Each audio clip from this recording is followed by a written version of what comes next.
Bagaimana cara kita melunasi hutang riba ya? Ya, betul. Yang dulu kita pernah terjerembab di dalamnya. Ya, betul. Dan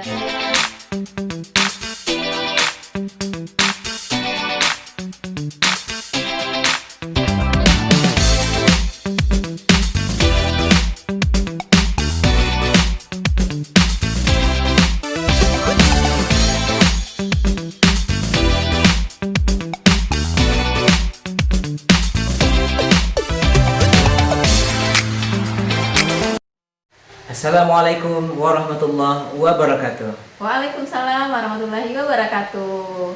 Ketemu lagi dengan kami di channel Elva dan Taufik. Sebelum kita mulai, jangan lupa ya subscribe and like video ini biar kita bisa terus sharing di sini. Oke teman-teman, hari ini kita mau mencoba sharing pengalaman bagaimana kita atau kami bisa keluar dari jeratan riba ya. Kita berarti akan share bagaimana trik ya, kiat kita bagaimana kita bisa menyelesaikan hutang ini dalam waktu 1 tahun ya waktu itu gitu. Tapi sebelumnya, sebelumnya Umi ya perlu Umi ceritakan sedikit nih bagaimana kita awal kita masuk dalam apa bahasanya terjerambabnya di dalam riba perumahan ini. Ya. Gimana ceritanya Umi? Jadi kita flashback berarti ya, biar kita cerita lagi dulu ke masa-masa itu, masa-masa suram ya. Pertama kali setelah menikah kami tinggal di Tangerang. Cuman 10 bulan lah, kebetulan saya lanjut. Kita ngontrak di mana Umi? Kita ngontrak di petakan ya, rumah petakan 3 gitulah. Ke dapur ya, lewat ada kamar. sekat, nggak ada sekat. Ada ruang tamu lurus, kamar lurus, kamar mandi. Dulu kita ngontrak di sana 10 bulan, kemudian saya lanjut S2 ke UI di Depok, dan di sana kita ngontrak lagi ya Bia, dengan petakan lagi sama. Masih petakan lagi ya. Dan tapi alhamdulillah waktu itu hamil ya Bi. Hamil Zahran dan mendekati lahiran, kita ngontrak ke rumah yang lebih besar. Jadi alasan pertama kita ngontrak di perumahan adalah karena menyambut kelahiran anak dan orang tua. Jadi ketika orang tua datang ke sini, setidaknya sudah layak lah gitu sih waktu itu Bi. Kemudian seiring berjalannya waktu, anak sudah lahir, terus kita Umi sudah mendekati lulus kuliah ya Bia, sudah harus balik ke Tangerang untuk kerja, dan itulah mulai kepikiran. Ketika kita ke Tangerang, apakah kita cari kontrakan lagi atau kita cari rumah sekalian gitu? Oke, ada pertanyaan, apa kita akan ngontrak terus? Nah, waktu itu juga ya mungkin pasangan muda lainnya juga biasanya berpikir seperti itu ya. Daripada ngontrak mending cari rumah sekalian nyicil ya, sama aja kayak ngontrak gitu ya. Kami pun dulu berpikir seperti itu ya. Akhirnya kita mencari-cari rumah dan akhirnya mula dengan kita lihat harganya wow. Kami yang berdua-duanya masih bekerja, Abi bekerja, yang intinya kita dapat gaji bulanan lah ya. Rasanya nggak mungkin kita bisa membeli rumah itu dengan cara cash langsung. Terakhir dulu bagi kita adalah bahwa kita akan dapat rumah hanya dengan bantuan bank. Ya. Kemudian kita waktu itu akhirnya ambil rumah ya Bi. Kita akhirnya ambil rumah dengan cara KPR atau kredit ya, kredit perumahan ya. Nah waktu itu kita sebenarnya termasuk yang memaksakan ya Bi ya, memaksakan untuk bisa ambil KPR itu. Benar-benar. Karena memang rumah itu ada 2 tipikal rumah sebenarnya, ada rumah yang subsidi, ada yang non subsidi. Betul. Kita ambil rumah yang sebenarnya rumahnya non subsidi tapi sama lah ya, dengan kualitasnya sama dengan subsidi, harganya lumayan ya. Akhirnya kita join income ya, solusinya kita join income itu pun dengan ditambah-tambah. Ya betul. Jadi karena ternyata ketika kami join income berdua, sebenarnya kita belum memenuhi syarat untuk bisa mengajukan KPR itu. Karena kan kalau waktu itu di bank minimal kita biaya cicilan itu udah 1/3 dari total gaji kita gitu. Tapi ternyata sebenarnya belum cukup. Tapi dengan semua usaha-usaha itu akhirnya cukup dan kita lolos. Kita surat keterangan ini, keterangan itu ya. Akhirnya kita lolos KPR, dan waktu itu ada yang tahu bagaimana rasanya? Bahagia, bangga, dan merasa wah kita mau punya rumah ya.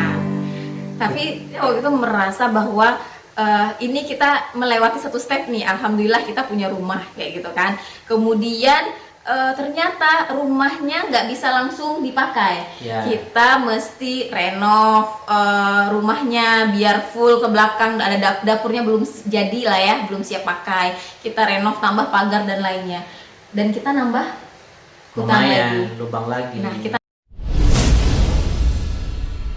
ini ibaratnya satu lubang, terus kita belum selesai yang ini, kita nambah lagi lubang lagi, pinjam lagi ya Bi ya.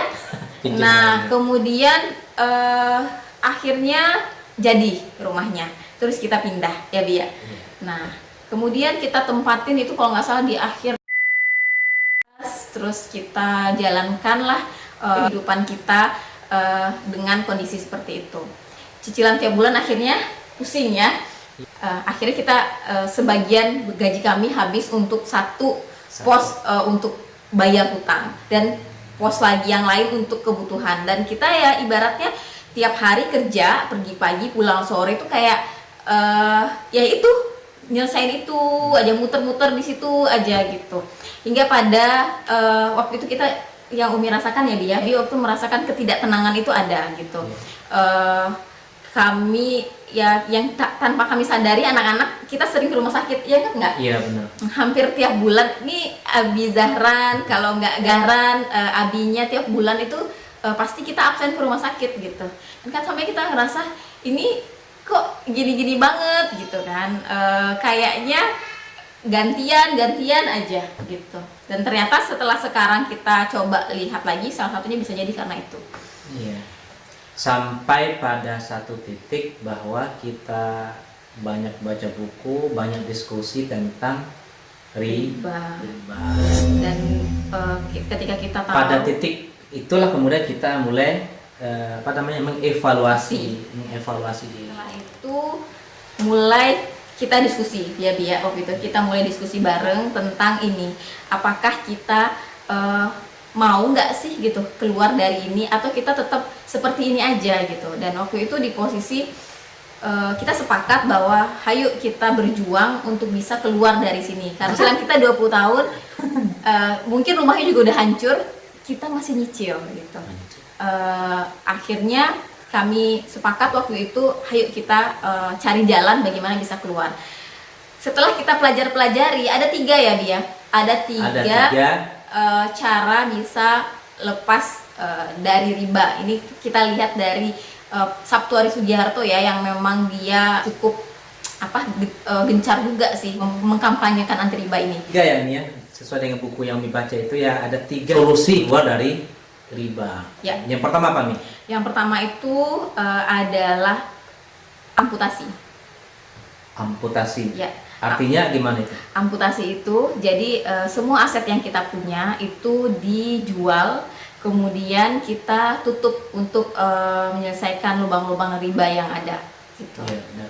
Berarti ini udah banyak pengalaman ya, orang-orang kalau kita baca di buku itu udah banyak orang yang punya pengalaman ketika dia udah tahu dengan masalah riba ini, dia jual itu Ya, semua hal-hal asetnya. yang tersangkut dengan riba. Cuma lagi-lagi sangat tergantung dengan kondisi keyakinan dari masing-masing. Dulu sempat, Abi inget nggak? Umi pernah menawarkan cara satu ini. Ya. Ingat kan ya, waktu itu di posisi Abi, ayo kita pakai cara satu gitu. Kita jual rumah ini, kemudian kita lunaskan hutang-hutang. Tapi kayaknya waktu itu belum Ada siap. beberapa alasan sini kita belum siap untuk jual rumah. Yang pertama adalah kondisi lingkungan kita yang butuh Ya. masjid ya. Jadi keberadaan kita di situ juga ini. Yang kedua, kita sudah merasa lingkungnya nyaman, kita tidak menggunakan Cara amputasi. cara amputasi. Coba jalur lain itu ke bank ya. Ya. Kita coba alihkan nih dari bank satu ke bank yang lain, ya kan? Nah kita cobalah salah satu di bank syariah di Indonesia ya. Ya mudah-mudahan bank syariah ini adalah sedikit kelegaan ya, karena termasuk bank kita anggap bank syariah ya. Ya, waktu itu kan karena kita belajar tentang akadnya, bahwa ternyata oke, minimal di bank syariah akadnya benar. Kita berjuang, kita kirim data ke salah satu bank syariah itu, dan ternyata ini ada nilai tambah lagi, kita akan akad baru lagi, itu keluar uang baru, itu satu. Yang kedua, Iya, ternyata itu ada orang yang meminjam lagi uang atas nama Abi, kalau nggak salah Abi itu, tapi orangnya alamatnya di mana gitu, alamatnya di Sumatera jauh sana, tapi Di bukan, Medan. ternyata itu bukan kita ya, bukan Ya. bukan kita. Pada dasarnya waktu itu kita kena BI checking lah. Kita Ya itulah masuk istilahnya. kan draft, ternyata bank menolak gitu. Karena ternyata kita masuk dalam Karena blacklist. orang atas nama Abi itu dianggap gagal bayar ya. Ya, Gitu. betul. Kemudian kita coba evaluasi lagi, walaupun sebenarnya itu bukan kita ya, kalaupun kita perjuangkan rasanya itu sia-sia sih, kita Iya. nggak mau lebih berjuang juga. Ya udah, oke, berarti yang waktu itu kita tangkap bahwa Allah nggak ridho nih dengan cara kita ini gitu, dan akhirnya kita evaluasi, kita lihat oke, sepertinya Allah mau kita cara lain kayak gitu kan.